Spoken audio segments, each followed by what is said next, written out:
The Hungarian Revolution of 1956, also known as the Hungarian Uprising, was a countrywide revolution against the government of the Hungarian People's Republic and the Hungarian domestic policies imposed by the Soviet Union. The Hungarian Revolution began on October 23, 1956 in Budapest when university students appealed to the civil populace to join them at the Hungarian Parliament building to protest against the USSR's geopolitical domination of Hungary with the Stalinist government of Matyas Rákosi. A delegation of students entered the building of Hungarian radio to broadcast their 16 demands for political and economic reforms to the civil society of Hungary, but they were instead detained by security guards. When the student protesters outside the radio building demanded the release of their delegation of students, policemen from the AVH State Protection Authority shot and killed several protesters. Consequently, Hungarians organized into revolutionary militias to fight against the AVH. Local Hungarian communist leaders and AVH policemen were captured and summarily killed or lynched, and anti-communist political prisoners were released and armed. To realize their political, economic, and social demands, the local Soviets assumed control of municipal government from the Hungarian Working People's Party. The new government of Imre Nagy disbanded the AVH, declared the Hungarian withdrawal from the Warsaw Pact, and pledged to re-establish free elections. By the end of October the intense fighting had subsided. Although initially willing to negotiate the withdrawal of the Soviet army from Hungary, the USSR repressed the Hungarian Revolution on November 4, 1956, and fought the Hungarian revolutionaries until November 10. Repression of the Hungarian Uprising killed 2,500 Hungarians and 700 Soviet army soldiers, and compelled 200,000 Hungarians to seek political refuge abroad. Content.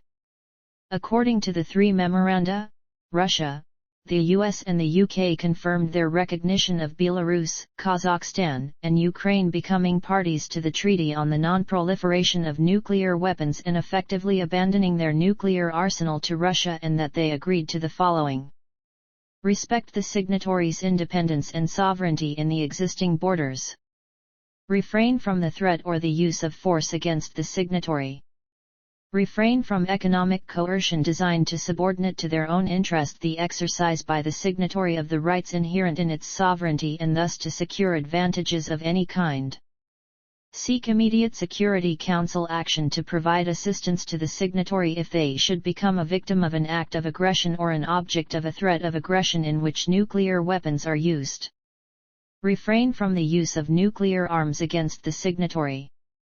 Consult with one another if questions arise regarding those commitments. History. Until Ukraine gave up the Soviet nuclear weapons stationed on its soil, it had the world's third largest nuclear weapons stockpile, of which Ukraine had physical but no operational control. Russia controlled the codes needed to operate the nuclear weapons through electronic permissive action links in the Russian command and control system, although this could not be sufficient guarantee against Ukrainian access. Formally, these weapons were controlled by the Commonwealth of Independent States. Belarus only had mobile missile launchers, and Kazakhstan had chosen to quickly give up its nuclear warheads and missiles to Russia.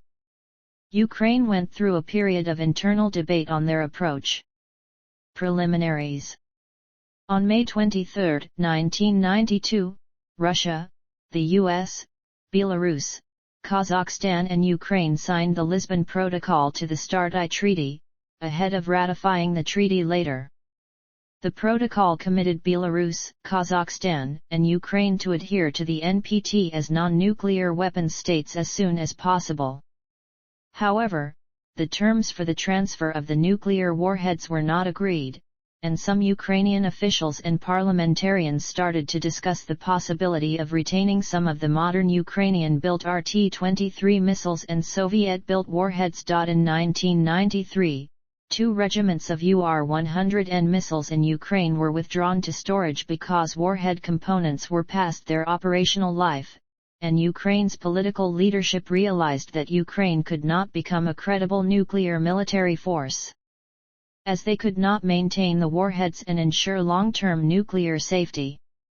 Later in 1993, the Ukrainian and Russian governments signed a series of bilateral agreements giving up Ukrainian claims to the nuclear weapons and the Black Sea Fleet, in return for $2.5 billion of gas and oil debt cancellation and future supplies of fuel for its nuclear power reactors. Ukraine agreed to ratify the START I and NPT treaties promptly. This caused severe public criticism, leading to the resignation of Ukrainian Defense Minister Morozov. On November 18, 1993, the Rada passed a motion agreeing to START I but renouncing the Lisbon Protocol, suggesting Ukraine would only decommission 36% of missile launchers and 42% of the warheads on its territory, and demanded financial compensation for the tactical nuclear weapons removed in 1992. This caused U.S. diplomatic consternation, and the following day Ukrainian President Kravchuk said, "We must get rid of. This is my viewpoint from which I have not and will not deviate." He then brought a new proposal to the Rada. On December 15, 1993, U.S. Vice President Al Gore visited Moscow for a meeting. Following side discussions, a U.S. and Russian delegation, including U.S. Deputy Secretary of Defense William J. Perry, flew to Ukraine to agree to the outlines of a trilateral agreement including U.S. assistance in dismantling the nuclear systems in Ukraine and compensation for the uranium in nuclear warheads. Participants were invited to Washington on 3-4 January to finalize the agreement. A trilateral statement with a detailed annex was agreed, based on the previously agreed terms but with detailed financial arrangements and a firm commitment to an early start to the transfer of at least 200 warheads to Russia and the production in Russia of nuclear reactor fuel for Ukraine. Warheads would be removed from all RT-23s within 10 months. However, Ukraine did not want a commitment to transfer all warheads by June 1, 1996 to be made public for domestic political reasons, and Russia did not want the financial compensation for uranium made public, concerned that Belarus and Kazakhstan would also demand this. It was decided to exclude these two matters from the published agreement, but cover them in private letters between the countries' presidents. Another key point was that U.S. State Department lawyers made a distinction between security guarantee and security assurance, referring to the security guarantees that were desired by Ukraine in exchange for non-proliferation. Security guarantee would have implied the use of military force in assisting its non-nuclear parties attacked by an aggressor, while security assurance would simply specify the non-violation of these parties' territorial integrity. In the end, a statement was read into the negotiation record that the lesser sense of the English word assurance would be the sole implied translation for all appearances of both terms in all three language versions of the statement. President Clinton made a courtesy stop at Kyiv on his way to Moscow for the trilateral statement signing, only to discover Ukraine was having second thoughts about signing. Clinton told Kravchuk not signing would risk major damage to U.S.-Ukraine relations. After some minor rewording, the trilateral statement was signed by the three presidents in Moscow in front of the media on January 14, 1994. The Budapest Memorandum. The fabled Budapest Memorandum is actually three documents signed individually on December 5, 1994 by the three leaders of the ex-Soviet nations, together with the guarantor nations, United States, United Kingdom, and Russia. So the unterm portal notes for 1, to distinguish this from the other two Budapest Memorandums of the same date, this one could be referred to as the Budapest Memorandum regarding Kazakhstan. Sequels. After this was agreed, the U.S. used its Non-Lugar Cooperative Threat Reduction Program to provide financial assistance over $300 million, and technical assistance in decommissioning the nuclear weapons and delivery systems, which took to 2008 to fully complete. The U.S. also doubled other economic aid to Ukraine to $310 million for 1994. In 2009, Russia and the United States released a joint statement that the memorandum's security assurances would still be respected after the expiration of the START Treaty.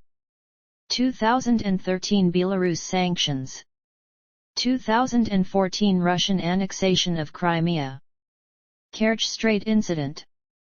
2022 Russian invasion of Ukraine.